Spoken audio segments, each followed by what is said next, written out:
Let's talk about lenses. About one particular lens that I think is the best lens for product photography. Because this sector is a bit different than others, like lifestyle, weddings or portraits. And no, this is not another lens review where I say that this lens has a so good energy and it's the best lens because it's the only one I have. Nope, I want to talk about a bit more work-related real-life topics. I actually do have many different lenses for different types of situations, like shooting larger products in the studio, like furniture. Then I can't use my favorite lens as I don't have so much space or distance so I could back up to fill the whole frame. For example, if I need to shoot dining tables. I have a bunch of different lenses starting from 17mm up to 100mm, but this one is about 95% of time attached to my camera. And I will tell you why. Canon EF 100mm F2.8 Macro lens. It's a long name, but it sums it up just perfectly. So what is it about this lens that keeps this attached to my camera? In product photography, the key is to capture the true essence of product and represent it as accurately as it is in real life. And therefore it is very important that it looks the same on the image like we see it in real life. A 100mm lens offers minimal distortion, which helps keep product proportions true to life. Because if I use a wide-angle lens for shooting products and I need to shoot even slightly from a higher angle, then my product starts to have those ugly distorted edges, and this is a big no-go for product photography, unless there's a specific stylized reason for this. Let's take a quick example. Let's take, for example, my 35mm lens, just to show you the difference in the best way. It is a bit wider angle, but it explains my point, I think, in the best way. So let's put this onto the camera and I will just show you quickly what I mean about this distortion. If we have our 35mm lens connected or attached to the camera, we already run into our first error. So, for example, if I take the shot right now, then what I have on the image is a really wide shot and the product is tiny one little thing in the middle.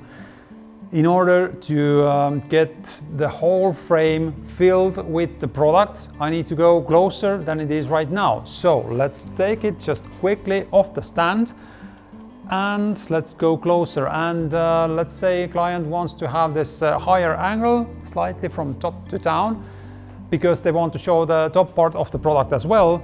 And then I will just raise my camera and go somewhere in here, and let's take the shot as close as possible.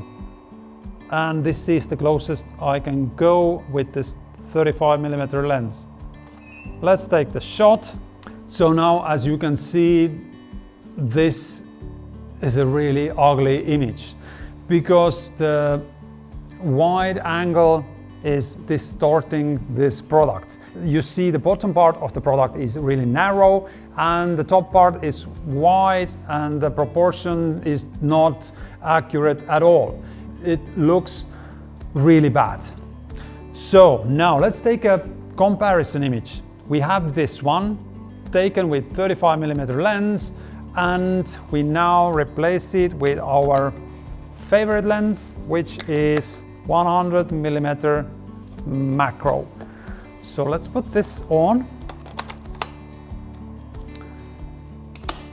and let's take our shot as it is, like so. Now can you see what just happened? Let's put these images side by side here just to show you the difference. The difference is actually massive. It's a really big difference because on the left one, this one, we had this image taken with 35mm lens and it is really so crooked that we can't even use this one as a proper product image. But on the right hand side we have 100mm lens, and this product is looking really beautiful already because all the edges are straight and the product is looking exactly as it is in real life. So this is like really important thing when I'm shooting products in the studio, that I need to capture everything as it looks in real life.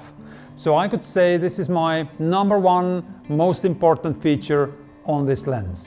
Second reason why I find this lens good for products is that I can go close, very close. As the name says, it is macro.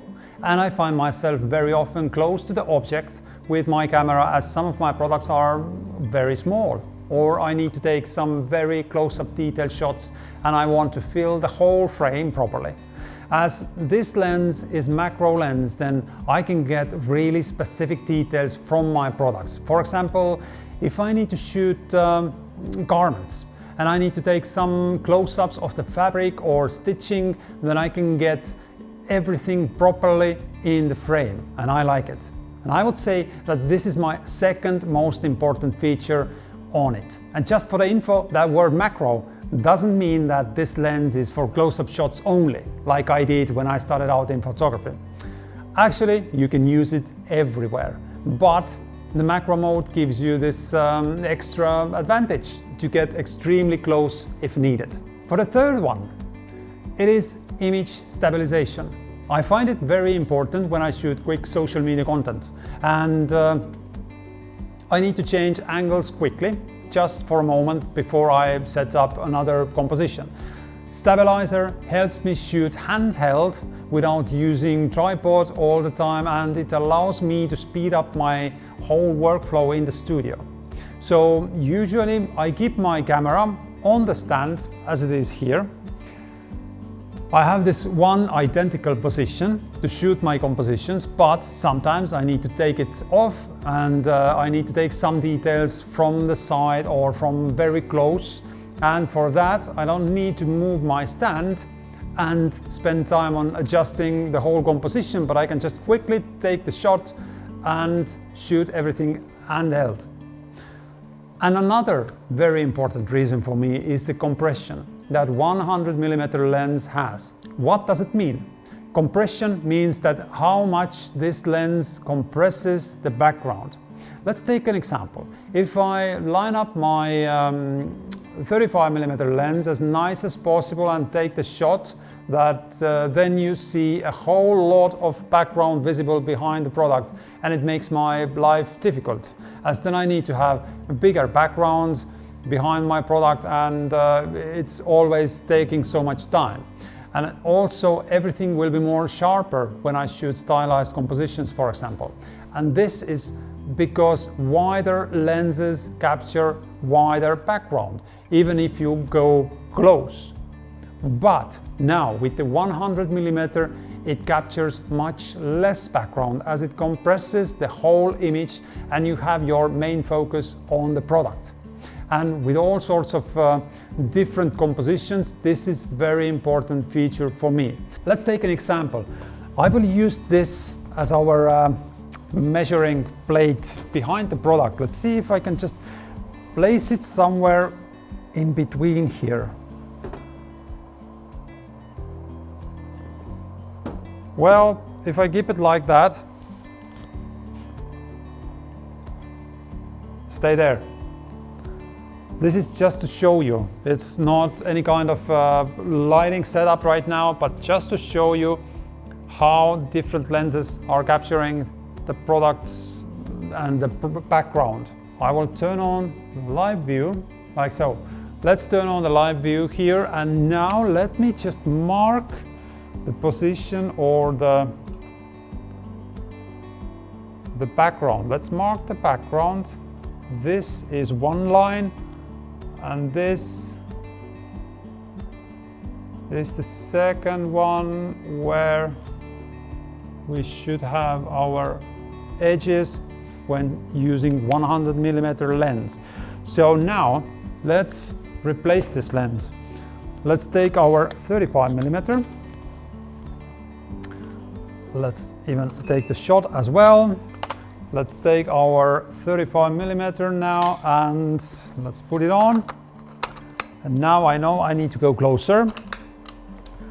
So if we take our initial image that we had with 100mm, we see our marks in there. And now let's try to take it in a similar size. Let's see if the size is something like that maybe.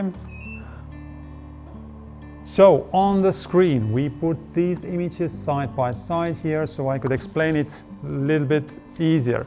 So product is kind of in the same size, but as you can see on the background, 35mm, even if you are taking the product in the same size, it captures wider background. And this is the thing that I find really difficult to fill up sometimes, because if I have wider composition, then I need to have wider background as well, and it means building up wider backgrounds.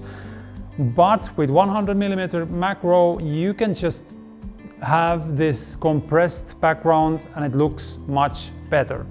So this is the difference you get about this whole compression thing. So by now you might wonder that why I haven't mentioned that large aperture, F2.8, as it is stated in the name. The whole internet says that it's the most important thing when you are buying a lens, and why we are not talking about that. Well, in product photography, it's not important at all. When shooting products, I rarely go lower than f13. I could say that this is my pretty much daily average, because as I have said it already earlier, we need to have the whole product sharp throughout the image, unless it is again specific stylized shot. So for that you need to close down your aperture, and that's why it is not important, at least not for me. But what is important is the build quality. Canon has always making two types of lenses, for professional work and for hobby. And to make it clear to everybody, they have created different color rings on the lenses. Red ring for the Pro series, also called L series, and golden or silver ring for hobby. And there you will see the difference in the image quality. For example, all L series lenses are using a higher quality class, which has sharper image, less chromatic aberration and flares, and also it has faster focusing and so on. And hobby series is having more simple class in it, which means that you might have slightly softer image on some lenses and more chromatic aberration. And for the info, some might say that Canon's L series lenses are also taking very soft images. And just so you know, that if you happen to have a Pro lens that is clearly too soft or taking blurry images, then so that you know, you can let this lens recalibrate it. Yes, Canon recalibrates their lenses if the focus is off straight from the factory. And it gets even better. It can be adjusted based on your camera, so you could get the best result as possible with your current setup. So if needed, find your local dealer and talk to their service, and based on the price list, you could get your lenses recalibrated. So these are my 5 reasons why I love my Canon 100mm macro lens. I hope it helps you to make your decision if you struggle to find a proper lens to shoot your products. If you have any questions, maybe I didn't mention some things, then let's have a discussion in the comments. And yes, thank you for watching, and I will see you in the next one.